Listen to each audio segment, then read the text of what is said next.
warahmatullahi wabarakatuh. Selamat pagi, salam sejahtera untuk kita semua. Perkenalkan, nama saya Tuti Alawiyah dengan NIP 19907192025062002. Saat ini saya bekerja di Poliklinik Kesehatan Bulungan sebagai bidan terampil Kesatuan Kesdam 6 Mula Warman. Saya adalah peserta laksar CPNS AD Kodam 22 Tambun Bungai.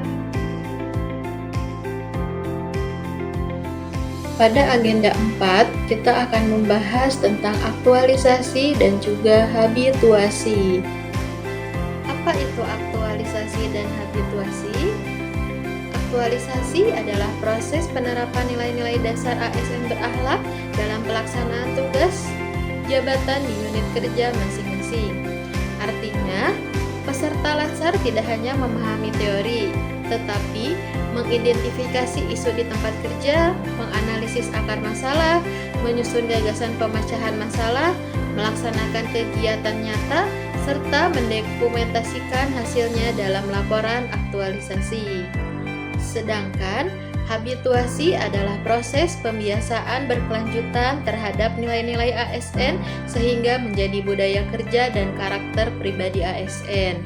Habituasi ini yang pertama membentuk ASN yang profesional, menanamkan integritas, membentuk pola pikir pelayanan publik, yang terakhir menginternalisasikan nilai berakhlak dalam kehidupan sehari-hari. Tahapan aktualisasi.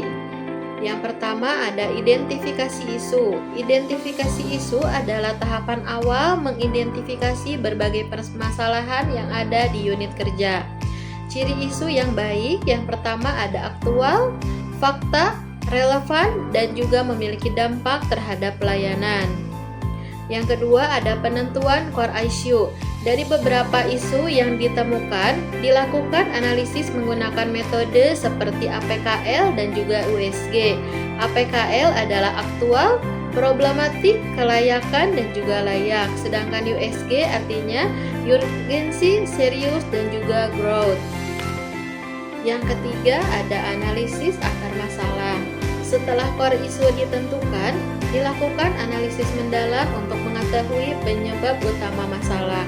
Metode umum yang digunakan biasanya yang pertama itu metode Fishbone, yang kedua ada 5Y analisis. Yang keempat adalah penyusunan gagasan kreatif. Nah, pada tahap ini yang disusun yang pertama adalah alternatif solusi, yang kedua rencana kegiatan, yang ketiga tahapan pelaksanaannya, yang keempat output yang diharapkan, yang kelima keterkaitan dengan nilai berakhlak. Rancangan ini harus realistis dan sesuai dengan kewenangan jabatan masing-masing. Yang kelima ada pelaksanaan kegiatan aktualisasi.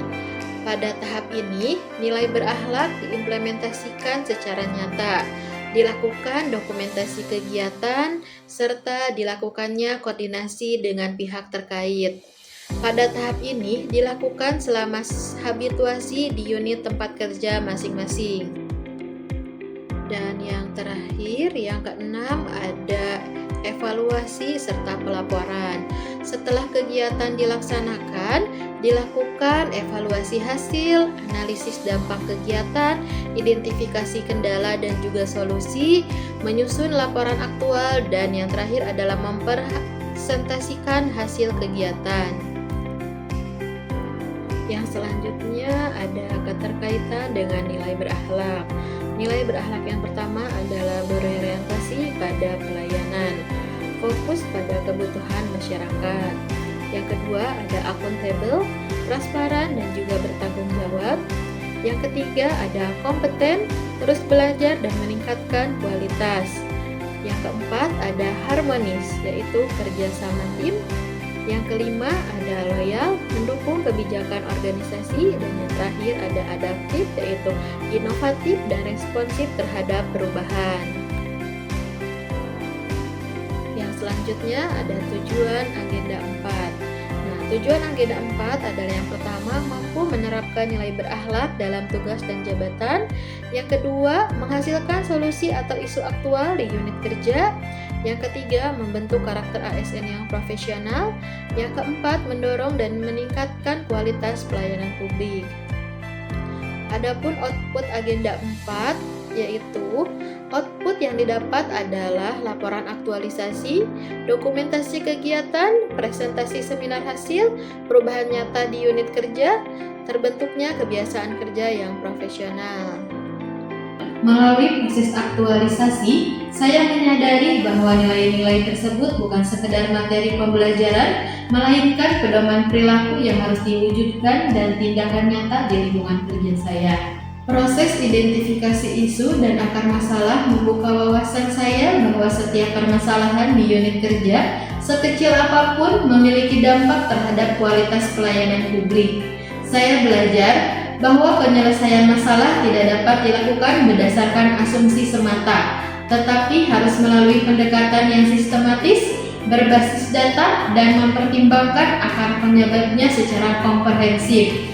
Hal ini menjadi pemahaman bahwa ASN tidak hanya berperan sebagai pelaksana tugas, tetapi juga sebagai pelaksana kegiatan. Dari pengalaman tersebut, saya memahami pentingnya membangun sinergi dalam organisasi sebagai bagian dari penerapan nilai harmonis dan kolaboratif. Lebih dari itu, proses habituasi memberikan refleksi mendalam bahwa tantangan sesungguhnya bukan hanya melaksanakan program aktualisasi, tetapi menjaga konsistensi penerapan nilai-nilai ASN dalam jangka panjang. Kebiasaan positif yang dilakukan secara berulang akan membentuk karakter dan integritas sebagai ASN profesional. Agenda 4 menjadi eye-opener bahwa ASN bukan sekedar menjalankan rutinitas pekerjaan, melainkan mengemban amanah sebagai agen perubahan yang bertanggung jawab terhadap peningkatan kualitas pelayanan publik.